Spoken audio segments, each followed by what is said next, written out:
Hey, what's up guys? Adam here, and today Apple announced the second generation iPad, dubbed the iPad 2.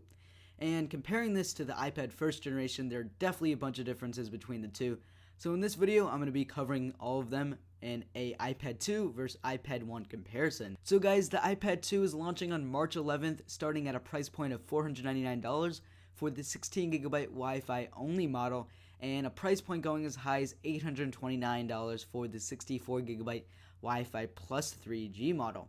The iPad first generation is available online at apple.com for as low as $349 refurbished for the 16GB Wi-Fi model and $399 for a new 16GB Wi-Fi model. So a $100 price difference here. Now next up is the specs.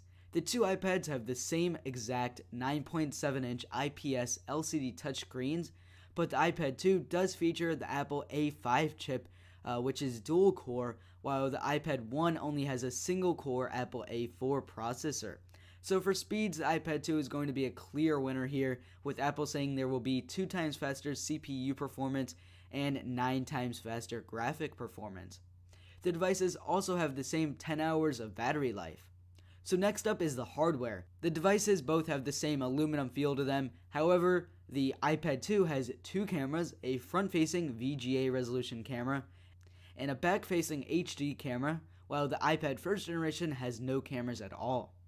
For size, the iPad 2 is a good bit thinner, measuring in at just 8.8 millimeters thick versus the iPad first generation's 13.4 millimeters thick body. Now finally, for software, the devices will both run iOS software version 4.3 when it's released, but the iPad 2 will have the advantage of having the FaceTime application for video conferencing, a photo booth application for special effects, iMovie for editing video, and GarageBand for creating music. None of these applications will support the iPad first generation. So basically, that's it for the comparison between the two devices. They're altogether pretty similar. However, with the iPad 2, Apple added the 2 front and back facing cameras, a faster processor, an altogether sleeker design, and FaceTime. So guys, if this video helped you out, please make sure to leave a like rating. It really helps me out. Thanks a lot for watching.